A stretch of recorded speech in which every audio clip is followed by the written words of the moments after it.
humanity. Keep watching The Politics every Friday, 12 p.m. Eastern Time on New York Parrot TV, the voice for humanity. Imagine a media platform that reshapes the conversation, empowers your voice, and redefines the Bronx community. Bronx Post, changing the reality, changing the narrative. For businesses, politicians, and government agencies, we offer targeted advertising solutions that drive results. Amplify your message. Reach the heart of the Bronx and beyond. Our platform connects you to the community. Learn more. Email info@bronxpost.com or call 718-892-5555. Visit www.bronxpost.com for breaking news and updates. Bronx Post, changing the reality, changing the narrative. Welcome to Talking Politics. My name is Robert Press. I am a reporter. As you can see by my press card, I write for the Bronx Post and Park Just Times. Both like this show are part of Parrot Media Corporation. I also contribute to the Co-op City News and have a blog at www.100%.blogspot.com, along with Facebook pages 100% and What is Going On in Your Community board. The views expressed on this show are that of the host, any guest, or anyone who is commenting at the bottom of the screen, and I expect a lot of comments today, and not necessarily those of Parrot Media Corporation. A quick check of the weather shows a high today of 37. Possible snow tonight, up to maybe an inch. Saturday, it'll get to 35. Sunday, 25, 29 on Monday, with temperatures getting down into the teens Sunday and Monday nights. And look for a possible white Christmas. Before I go to my guest, I just want to mention that the Palestinian health officials updated the Gaza toll death rate to 45,028.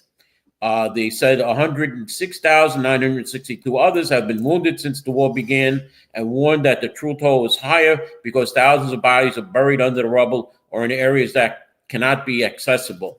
Now, let me get on to my guest. He is the candidate for Democratic Public Advocate, Marty Dolan. So let me introduce him. Marty, will you come on, please? Thank you. Now, you ran for Congress this past June against Alessandria Ocasio-Cortez. And she was recently defeated by Jerry Connolly for a top spot on the Democratic Oversight Committee. Any comments on that? I also ran against Representative Jamal Bowman before I ran against Representative Ocasio-Cortez. So I'm the only person on earth who's run against two of the squad members. And then I moved my race to the 14th district after County Executive George Latimer entered the race in the 16th district. So what was your question? About the Alessandra Ocasio-Cortez defeat against Jerry Connolly for the top spot on the Democratic Oversight Committee. Yeah, I think there's a lot of spin out there saying that the Democrats have put in somebody who's old and experienced and able and competent, which I don't understand. Basically, my view of AOC is that, a lot of what you saw with how she's used her political power has been the hallmarks of somebody who's very inexperienced in professional life. So that's what you'd expect from somebody whose experience was as a bartender instead of working in a big corporation or working with sophisticated people. So I think that there's been mistake after mistake made by AOC and by Jamal Bowman. And as much as we want fresh faces, there's nothing that beats good experience. So I think Connolly is a really good choice. He's very experienced. I don't see how AOC's previous experiences could have made her a good leader at all in that role. So I think the Democrats don't necessarily need fresh faces. They need sharper policies and in particular, what the Democrats have done, which is political malpractice, is they've taken their political power, which, let's give credit to AOC and to Bowman and to the left. They do have political power, but they've wasted it on losing causes like Hamas, like illegal immigration, like bail reform, like, retail crime instead of taxpayers. So instead of focusing on the core Democratic franchise, which is diversity, equity, and inclusion, like, let's raise the wages for the people here. Let's back our people here. They've just been firing their ammunition around all over the place. And so I think it was a good choice. And I thought it was the right step by the party. Okay, so now you're running for public advocate against Jumaane Williams. Technically, he's the public advocate. Mayor Adams has not been removed. His trial is coming up. Now, should he be removed after the trial in April, Jumaane Williams would be the mayor. Okay, and he would be the mayor for 6 months. Now, I don't know if he could run for re-election as mayor because he's running for public advocate. So why are you running against Jumaane Williams? Well, I think if you take the Eric Adams stuff out of the picture, and I think it will be taken out of the picture by Trump, there's certainly that idea.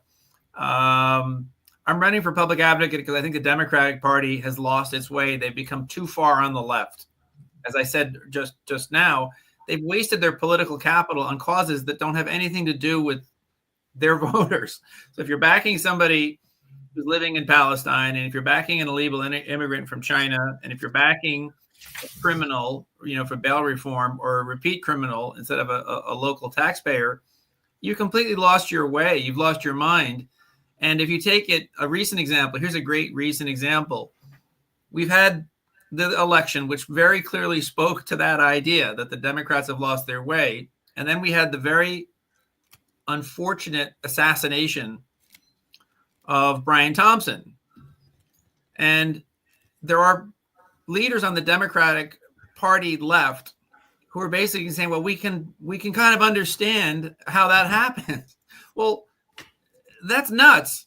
And it's irresponsible for all leaders right now to preach anything except we have to calm down. Those of us who've been around, who lived through the 1960s, know. Let's go back in our Marty McFly time machine. Let's go back to 1968. And, we had the very unfortunate assassination of Reverend Dr. Martin Luther King Jr. And there wasn't anything about it that was nice. You had more assassinations and you had more violence. And if we could go back in a time machine and teach our ancestors anything, it would be like, look, you really can't do this. And that's the moment that we're at now, where you have people on the left side of the Democratic Party who've lost the election only a month ago. And now they're trying to put a timestamp on this idea that they're not against violence. And it's like political suicide.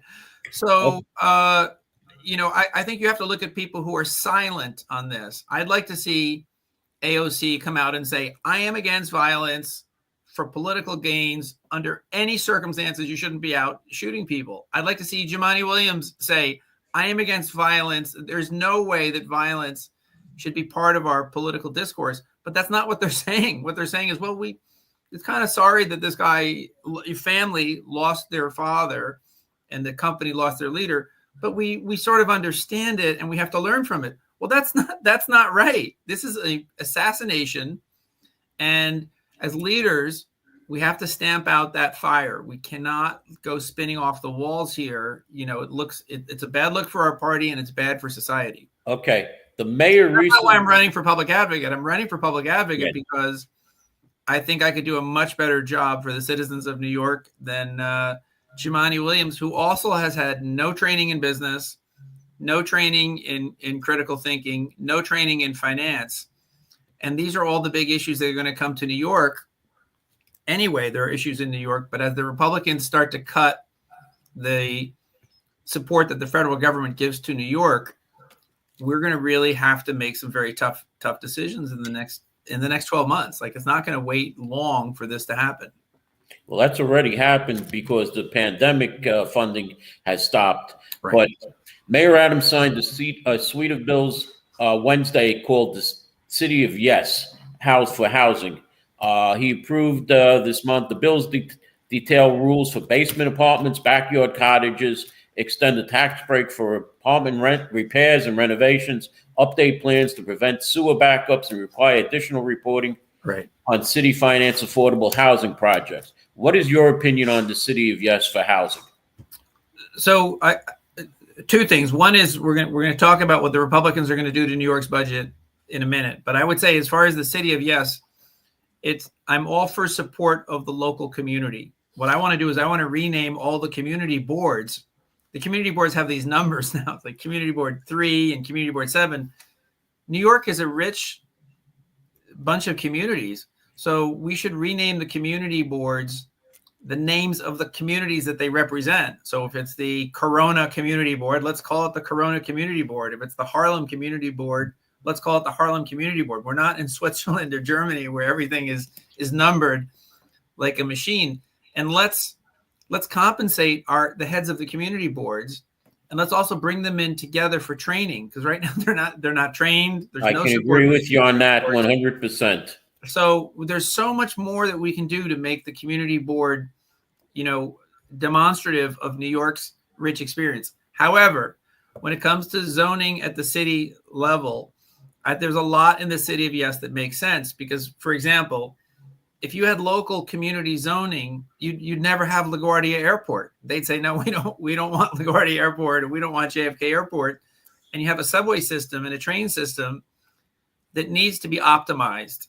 And you want people to be living closer to the train stations and getting around on the train more, so there's less congestion. And one of the reasons that actually the death rate in New York is lower than any other city in the United States is because people aren't driving their cars at high speeds, commuting around these beltways in Washington. So I do support the City of Yes, but I also support that we should reinvigorate our community boards and make them more vital. Now, the second part of the question is, I don't think it's going to matter, because the Republicans are led now by Elon Musk. Okay. And Vivek Ramaswamy as, kind of lieutenant. They're in control of $120 billion that the federal government gives to New York City and New York State, which is about $350 billion in total. So they give $1 out of every $3 comes to New York from the federal government. They're going to cut that.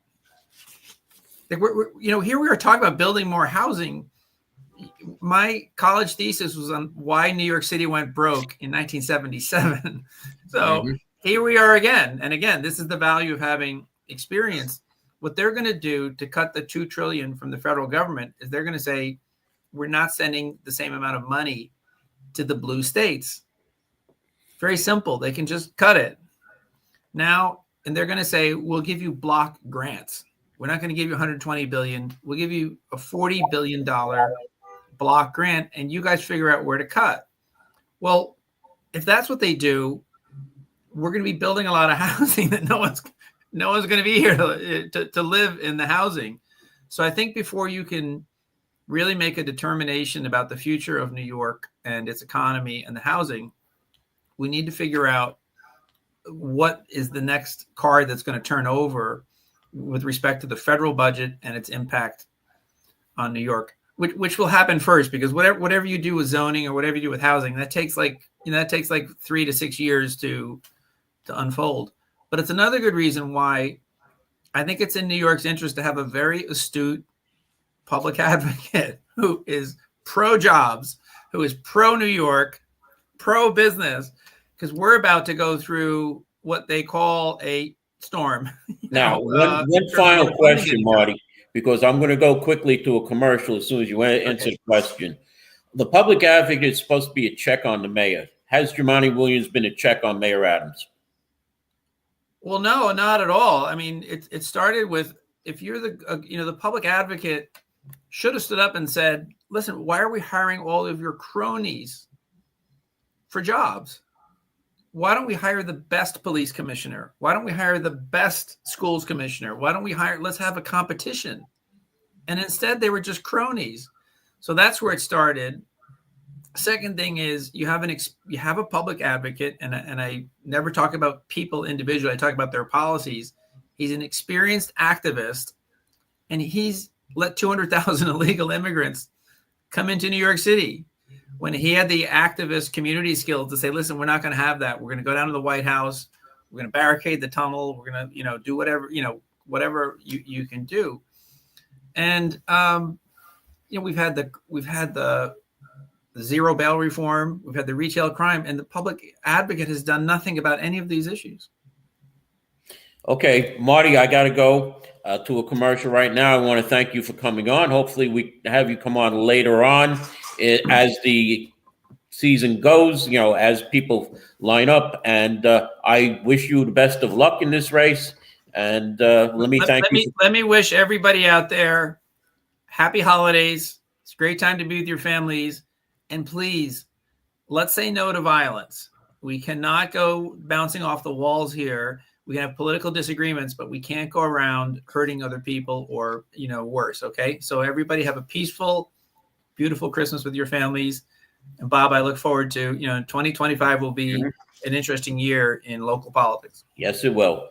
Thank you. And let's go to a commercial right now so I can come back with other news. Imagine a media platform that reshapes the conversation, empowers your voice, and redefines the Bronx community. Bronx Post, changing the reality, changing the narrative. For businesses, politicians, and government agencies, we offer targeted advertising solutions that drive results.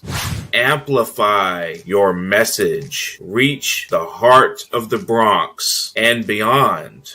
Our platform connects you to the community.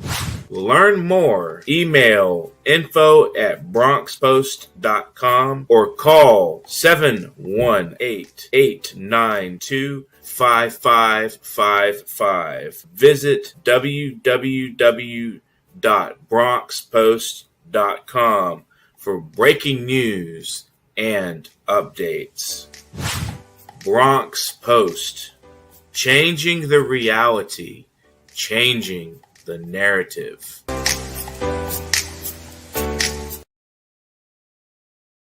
Okay, let me get into some other news. Former House Speaker Nancy Pelosi tripped and fell following a group photo with other lawmakers and officials during a visit to Luxembourg for the Battle of the Bulge remembrance. And she underwent surgery for a hip replacement overseas Saturday, and she is doing fine, and she is on the mend, her spokesman Ian Cargill said in a statement.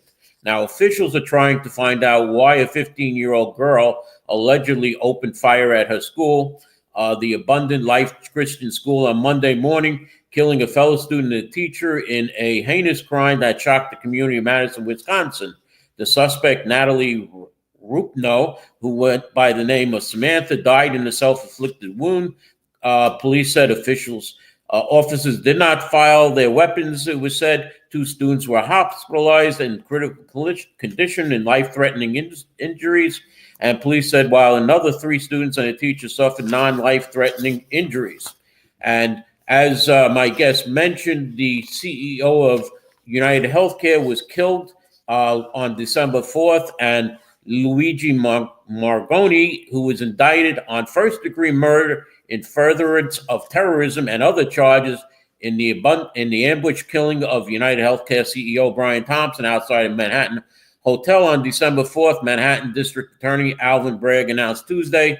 He called Thompson's slaying a brazen, targeted, premeditated shooting. The indictment charges Mangoni with 2 counts of second-degree murder, one of which is charged as killing in the act of terrorism, 2 counts of second-degree criminal possession of a weapon, 4 counts of a third-degree criminal possession of a weapon, 1 count of fourth-degree criminal possession of a weapon, and 1 count of second-degree criminal possession of a forged instrument. The charges began to pile up for Mangoni after his arrest at McDonald's in Altoona, Pennsylvania on December 9th, after he was recognized following a massive manhunt. Now, that is not the only charges that he is facing, because Edward Kim, the acting U.S. attorney, for the Southern District of New York announced a unsealing of a complaint charging him with, in conjunction with the December 4th murder of the United Healthcare CEO. He was taken into federal custody yesterday and presented yesterday in Manhattan federal court before U.S. Magistrate Judge Catherine Parker in the United States of America versus Luigi Nicholas Mangoni. Mangoni of 26 of Tarrytown, Maryland, of Towson, Maryland, is charged in a 4-count federal indictment. 1 count of using a firearm to commit murder, which carries a maximum potential sentence of death or life in prison. 1 count of interstate stalking resulting in death, which carries a maximum potential sentence of life in prison. 1 count of stalking through the use of interstate facilities resulting in death, which carries a maximum potential sentence of life in prison.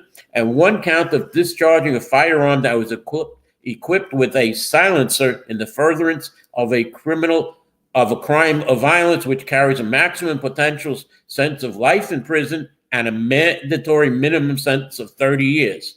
As alleged, each count details his accounts from state to state and how he carried out the murder, what type of weapon was used, and where the incident occurred.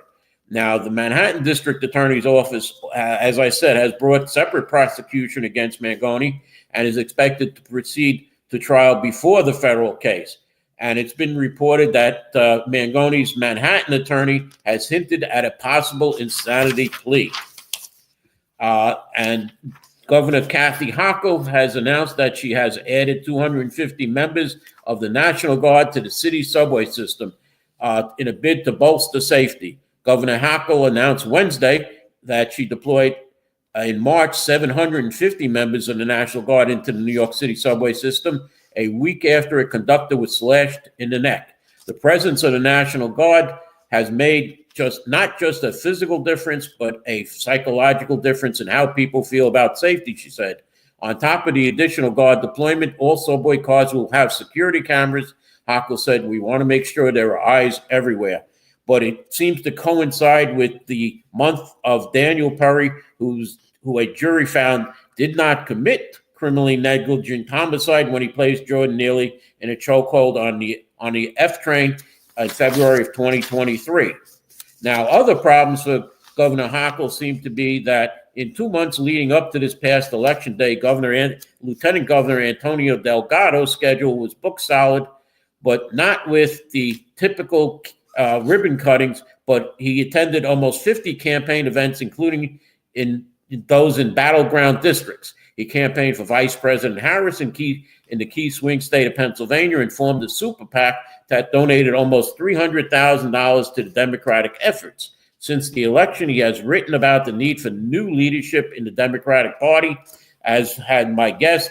Many lieutenant governors toil in the deep shadows and to serve their state governors, but Delgado has apparently gone rogue, as many say, fueling speculation that he may seek to challenge Hochul's re-election bid in 2026.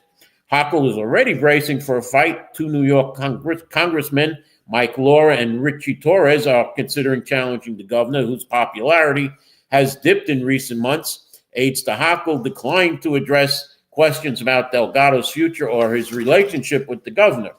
In July, Delgado gave Hochul little notice before calling for President Biden to drop out of the race after a poor debate performance. At that time, Hochul was one of the president's biggest boosters, and they have tried publicly to downplay the conflict. There is more worry about the threat posed by Mike Lawler, a Republican, and Richie Torres, a Democrat, than Delgado. Lawler sees opportunity in President Trump's improved performance in New York, and after Hochul's decision to reinstate congestion pricing, which she paused before the presidential election. Torres has repeatedly attacked Hochul, calling her the new Joe Biden, who is in denial about the depth of her vulnerabilities as a Democratic nominee. Delgado's recent maneuvers, Torres said, were the ultimate vote of no confidence. As far as other problems facing Mayor Eric Adams, Ingrid Lewis-Martin, the longtime close advisor to Mayor Adams, going back to when he was Brooklyn Borough president, was indicted Thursday on state bribery charges. The indictment, unsealed by the Manhattan District Attorney, alleges that Lewis Martin used a position as chief advisor to Adams to engage in a long-running bribery, money laundering, and conspiracy scheme in exchange for cash and other benefits for her and her son. She surrendered to authorities in Manhattan yesterday and pleaded not guilty to the charges. Her son also pleaded not guilty as the two businessmen named in the indictment. Among the specific allegations, she is accused of contacting leaders of the Department of Buildings on behalf of the two real estate investors who had rejected installed applications before the city agency. Those individuals who were also named as defendants in the indictment later wrote checks totaling $100,000 to Lewis Martin's son, who deposited them in a bank account jointly held with her, and then used the funds to purchase a Porsche.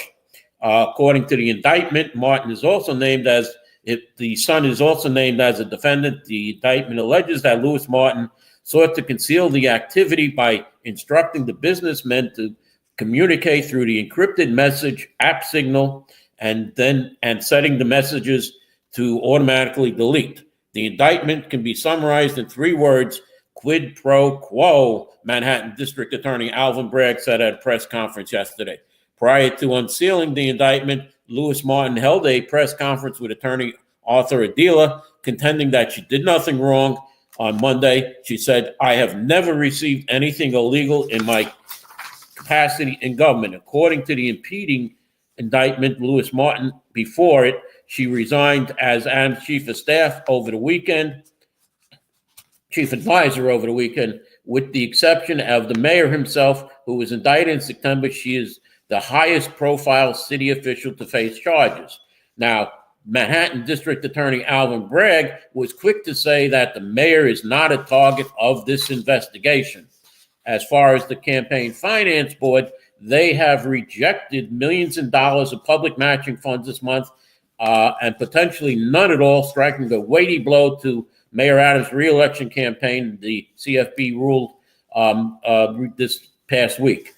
After thoroughly reviewing all available information, including the details of the indictment of Mayor Adams, the board has determined that there is reason to believe that the Adams campaign has engaged in conduct detrimental to the matching funds program in violation of the law, including the Campaign Finance Act and board rules.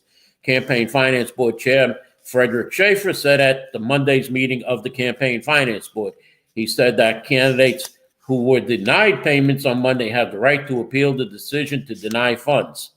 On a separate note, former New York City Controller Scott Stringer was the only mayoral candidate to receive matching funds on Monday after a filing error denied Controller Brad Lander, the challenger who has the most money in the account, for the payment. Stringer says, "We did it the right way." Yeah. Now, as far as the Department of Corrections, Rikers Island, here is the dashboard from City Controller Brad Lander. The Department of Rikers Island housed 6,692 individuals as of December 1st, 73 more than the previous month. 1,922 individuals entered the Rikers in November, 31 fewer than the previous month. They discharged 1,866 people in November, 143 fewer than the previous month. The average length of stay was 96 days in November, the same as June. Incidents of violence in November: 63 assaults on staff, 3 fewer than the previous month, but 18% above the average monthly average. 30 slashings and stabbings occurred, 8 more than the previous month. 593 fights, 132 fewer than the previous month. 5 people have died in Rikers in 2024, and there were 1,691 incidents involving the use of force in the first quarter of fiscal quarter, July, August, September 24, of fiscal year 2025, 93 fewer incidents than the previous. New York Focus reported that an influential charity, the Bronx Community Foundation, that has raised millions of dollars for social causes in the Bronx, is facing a torrent of criticism from community groups and former board members alleging that the nonprofit has betrayed its core mission. The foundation has given out less than a quarter or more of the $12.6 million in donations it received from 2019 to 2023 to support charitable organizations in the Bronx for 3 years in a row. It spent more on consultants and overhead than giving to charity. This summer, the board of directors fired its first president and CEO, former New York School Chancellor Mutiu Porter. Its former fundraiser also left, as well as 2 board members. 3 foundation representatives, Derek Lewis, June Jimenez, the founder and interim CEO and a resident of Washington, D.C. area, and a public relations consultant from the firm Berlin Rosen, addressed some of the criticism aimed at the foundation, but declined to respond to many of New York Focus's questions.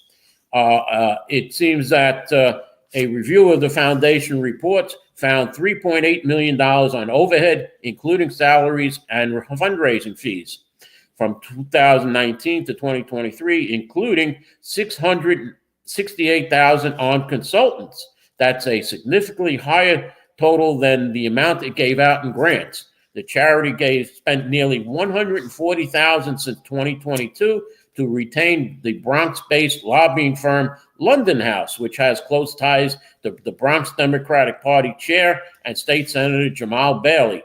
More than $10,000 of these funds went towards hotels and other expenses associated with the firm's trip to the annual New York political convention in Puerto Rico, according to New York Focus.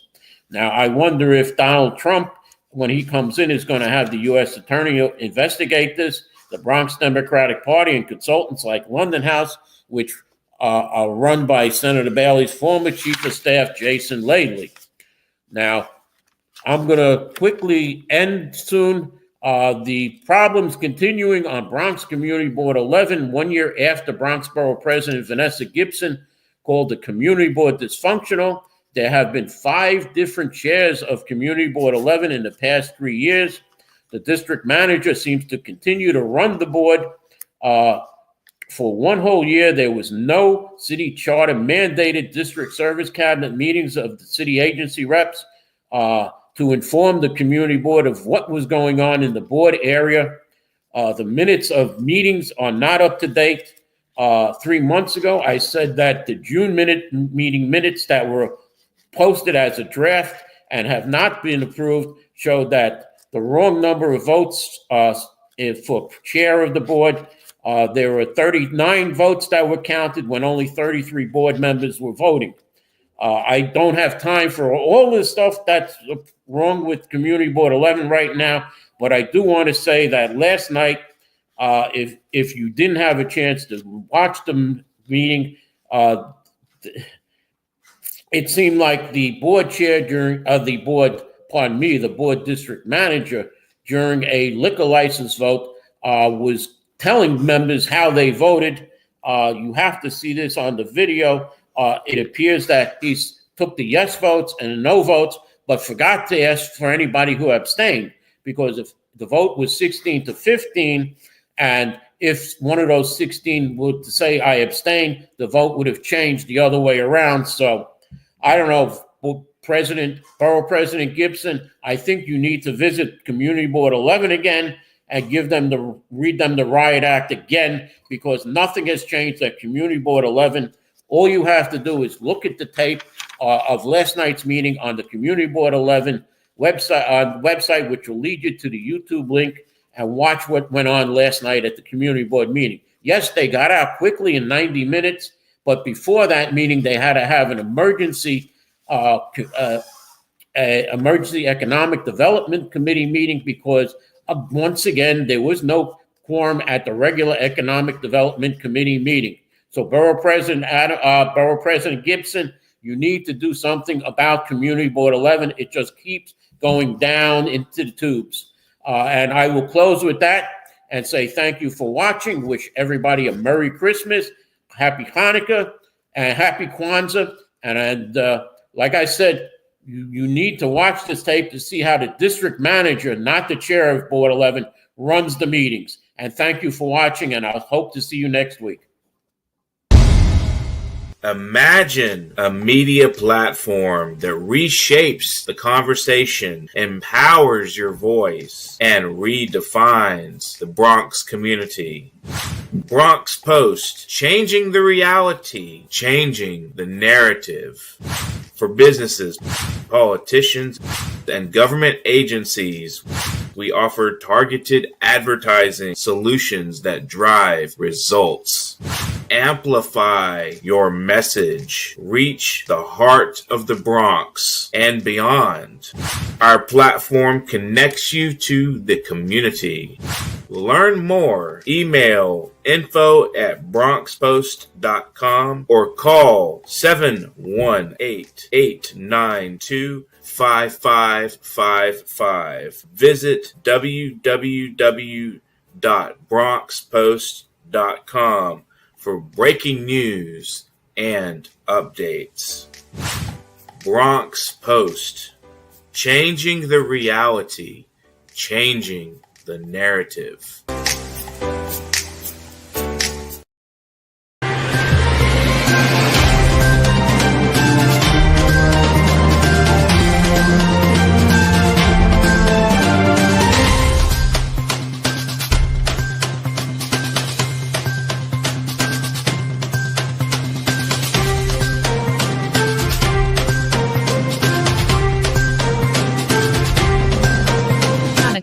Keep watching The Politics every Friday, 12 p.m. Eastern Time on New York Parrot TV, the voice for humanity.